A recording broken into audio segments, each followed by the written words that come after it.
It took about I mean 5 years to do the project, so keep that in mind.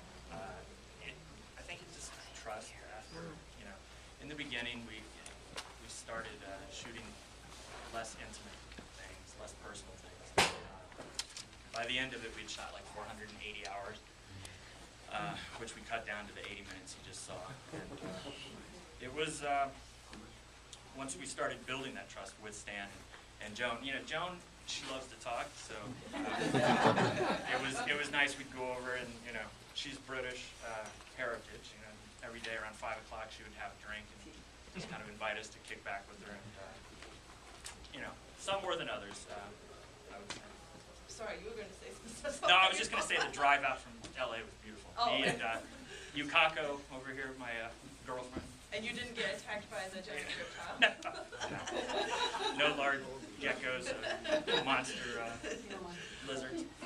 Technically, the film was so sophisticated. Like, I was just amazed at how you took photographs, old news footage, archival footage, and then the comics, and then just kind of merged it seamlessly. Was that something that was, like, technically it's very sophisticated? Was that a huge challenge for you? I like to think of it as we built on a documentary back from 2005, Big Kid Saves in Picture. I don't know if you guys saw that, but it was a documentary on Bob Evans, the famed Hollywood producer.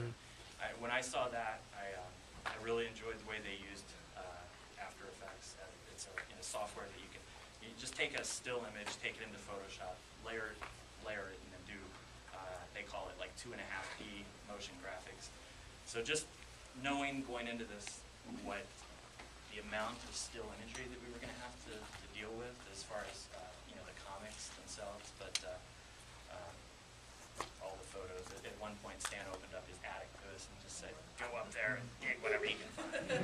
So we, you know, I worked with Nikki and Terry, but you know, we went up there and just came out literally with thousands of images.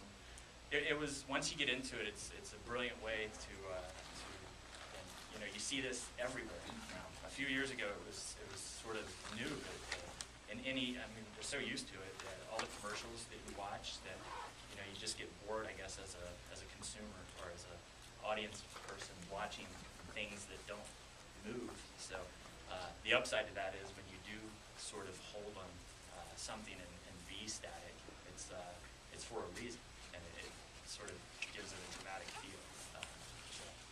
And you might remember that shot, like where we kind of talked about Jan, you know, his second daughter. She passed away 7 days into her life, and we just kind of pulled over and pulled on Stan, and it's very silent, very still. And a shot like that, I think, it just kind of comes out more. That was the tearjerker. I was like, oh no, don't start crying. It was really great. Was it you have huge stars in this film. Was it, I know they obviously love Stan and the work that he's done. Was it a challenge for you guys as like independent filmmakers to get access to those people? Or when you're kind of with Stan, you're kind of guided into Stan, I guess, you know, a lot of people still, even today, they may wonder if Stan had a hand in it, and because, you know, it's not as easy to know how a documentary came together. But certainly, you know, once they understood Stan was a big part of it, and that opened doors. And you know, once you get to 10, 12 people, it's kind of easier to get the others. And I'm going to go through something similar to that, I think, in the near future, because, you know, just to kind of lay it out there, a lot of people watch documentaries more than ever today, especially with like Netflix and things like that, but still more people are into narrative. I think bringing Stan's story into a narrative world is one of the things I'd like to do in the future. So just, I always say this, but I don't know if you guys remember a movie Emilio Estevez did a few years ago called Bobby, which was, he you know, got these large names like Anthony Hopkins, and you know, these guys would come out and play small roles that they probably shot in 2-3 days, and it was essentially just all to honor Robert Kennedy and, you know, what he stood for and things like that. I want to take, I've written a 130-page script already called The Man of Marble that I'd like to, you know, shoot in the future. Kind of do the same thing. We'll probably see some challenges, but I think it usually revolves around their schedules, because these are the top actors in the business, and their schedules prevent them sometimes from getting involved, with things that they would like to be in. But I could see a lot of them also taking the time and hopefully to honor Stan. And there's just so many things you could say in a positive way about children growing up reading comics. It's not something you had to force on them.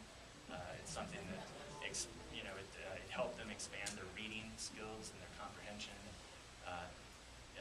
May 4th, Stan's going to get the Ronald Reagan Great Communicator Award at the Catalina Film Festival for that very reason, because back when Reagan was in office, he had this deal that he worked out with Stan to just reach out to kids and give free comics at schools. I'm sure they would look at. Yeah.